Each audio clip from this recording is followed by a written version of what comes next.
lines. Sponsored by BST Infratech Limited. BSTL pipes available in round, square and rectangle shapes.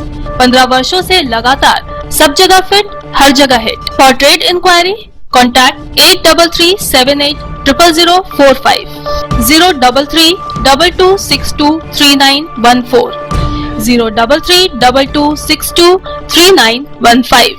पश्चिम बंगाल सरकार ने राज्य के नगर निगम और नगर पालिका के शहरी क्षेत्रों को साफ सुथरा और आधुनिक बनाने के लिए तकनीक आधारित एक बड़ी पहल की है। दरअसल राज्य सरकार 30 मई से स्वच्छ ऐप लॉन्च करने जा रही है, जिसे प्राथमिक चरण में राज्य के 10 चुनिंदा नगर निगम और नगर पालिका क्षेत्रों में लागू किया जाएगा। राज्य सरकार ने शहर को साफ रखने के लिए सख्त रुख अपनाते हुए सार्वजनिक स्थानों पर कचरा फेंकने, थूकने या पान का पीक डालने पर भारी जुर्माना लगाने का प्रावधान किया है। हालांकि दंडात्मक कार्रवाई से पहले राज्य सरकार जन जागरूकता पर विशेष ध्यान दे रही है। इस संबंध में विस्तृत जानकारी देते हुए राज्य की महिला व शिशु कल्याण एवं शहरी विकास मंत्री अग्निमित्रा पाल ने बताया कि यह कोई नया नियम नहीं है, बल्कि राज्य को स्वच्छ रखने के लिए पहले से मौजूद नियमों को ही तकनीक के माध्यम से धरातल पर उतारा जा रहा है।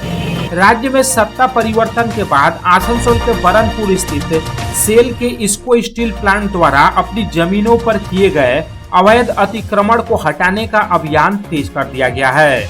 इसी कड़ी में शुक्रवार को बरनपुर गुरुद्वारा के पास स्थित CPIM के पार्टी ऑफिस को ISP प्रशासन ने बुलडोजर चलाकर पूरी तरह से ध्वस्त कर दिया। इससे पहले भी ISP प्रबंधन द्वारा बरनपुर के अलग अलग इलाकों में सेल की जमीनों पर बने तृणमूल कांग्रेस के कई पार्टी ऑफिस पर बुलडोजर चलाया जा चुका है। CPIM के बाद ISP का बुलडोजर बरनपुर के अपर रोड इलाके में पहुंचा, जहां कांग्रेस के पार्टी ऑफिस को भी बुलडोजर चलाकर पूरी तरह से ध्वस्त कर दिया गया। कांग्रेस का पार्टी ऑफिस तोड़े जाने के बाद स्थानीय स्तर पर उस वक्त तनाव का माहौल बन गया, जब शहीद बेदी पर बुलडोजर चलाया जा रहा था।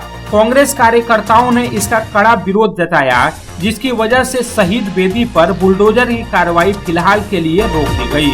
स्थानीय कांग्रेस नेताओं ने बताया कि इस पार्टी ऑफिस का निर्माण 1982 में हुआ था और वर्ष 1984 में पूर्व प्रधानमंत्री स्वर्गीय इंदिरा गांधी की हत्या के बाद यहाँ शहीद वेदी का निर्माण हुआ था। उन्होंने आरोप लगाया कि ISP प्रबंधन द्वारा इस शहीद वेदी पर भी बुलडोजर चलाया जा रहा था, लेकिन भारी विरोध की वजह से उन्हें पीछे हटना पड़ा। पश्चिम बंगाल में पिछली तृणमूल कांग्रेस सरकार की महत्वाकांक्षी लक्ष्मी भंडार योजना में बड़े पैमाने पर फर्जीवाड़ा के मामले सामने आ रहे हैं।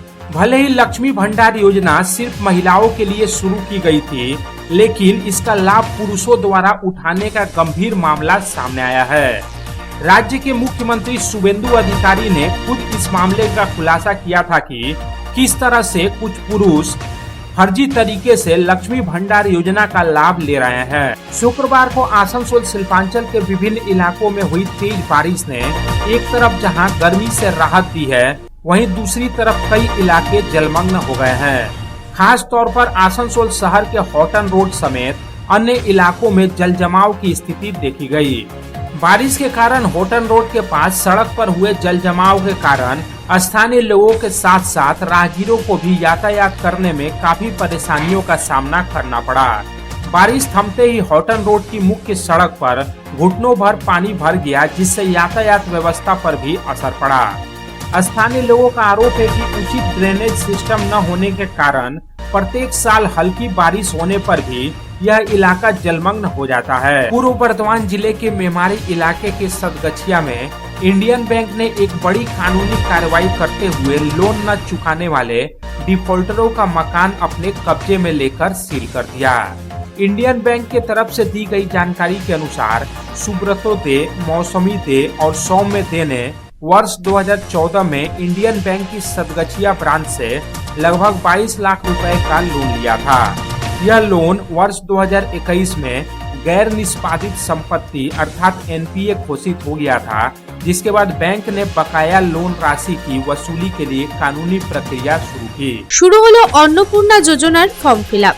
দুর্গাপুরের সিটি সেন্টারে ADDA দপ্তরের সামনে এদিন উপস্থিত ছিলেন দুর্গাপুর পশ্চিম কেন্দ্রের বিধায়ক লক্ষণ ঘড়ুই।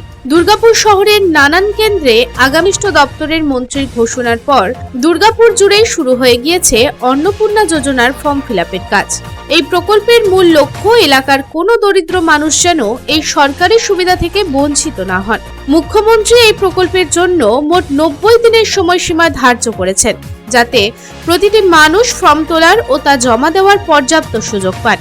दुर्गापुर बैराज पर आपातकालीन मरम्मत और नए स्लीपवे गेट लगाने के कार्य को लेकर प्रशासन ने बड़ा फैसला किया है। जिला प्रशासन और सिंचाई विभाग की ओर से जारी सूचना के अनुसार आगामी 5 जून से लेकर 9 जून तक लगातार 5 दिनों तक रात के समय दुर्गापुर बैराज रोड पर पूरी तरह से यातायात बंद रहेगा। দুপুরে অন্ডাল এয়ারপোর্ট মোড়ের কাছে 19 নম্বর জাতীয় সড়কে একটি ভয়াবহ দুর্ঘটনায় এলাকায় ব্যাপক উত্তেজনা সৃষ্টি হয়। এই দুর্ঘটনায় গুরুতর আহত হন একজন বাইক আরোহী, যার জেরে স্থানীয় বাসিন্দাদের মধ্যে ক্ষোভের সৃষ্টি হয়। তারা পুলিশ প্রশাসনকে ঘিরে ধরে ব্যাপক বিক্ষোভ প্রদর্শন করেন। ঘটনা প্রসঙ্গে জানা যায়, বৃহস্পতিবার একজন বাইক আরোহী আসানসোল থেকে দুর্গাপুরের দিকে যাচ্ছিলেন এবং যখন তিনি জাতীয় সড়কে অন্ডাল এয়ারপোর্ট মোড়ের কাছে পৌঁছান, তখন তার সামনে একটি ট্রাক হঠাৎ ব্রেক কষে এবং ট্রাকটি হঠাৎ থেমে যাওয়ায় বাইকার নিয়ন্ত্রণ হারিয়ে ফেলেন এবং পেছন থেকে সরাসরি ট্রাকটিকে ধাক্কা দেন। ধাক্কাটি এতটাই গুরুতর ছিল যে বাইক আরোহী রাস্তায় পড়ে যান এবং গুরুতর আহত হন। গত বুধবার 27 মে দুপুরে টলিউডে নেমেছিল শোকের ছায়া। কলকাতার গড়িয়াহাটের বাড়ির ছাদ থেকে পড়ে রহস্যজনকভাবে মৃত্যু ঘটেছিল ভূতের ভবিষ্যৎ খ্যাত পরিচালক অনিক দত্তের। পরিচালক অনিক দত্তের মৃত্যুতে বাংলা চলচ্চিত্র জগতের জন্য এক অপূরণীয় ক্ষতি। পুলিশ সূত্রের খবর, পরিচালক যে ফ্ল্যাটের ছাদ থেকে পড়ে মৃত্যু ঘটেছিল সেখানেই মিলেছে নোট।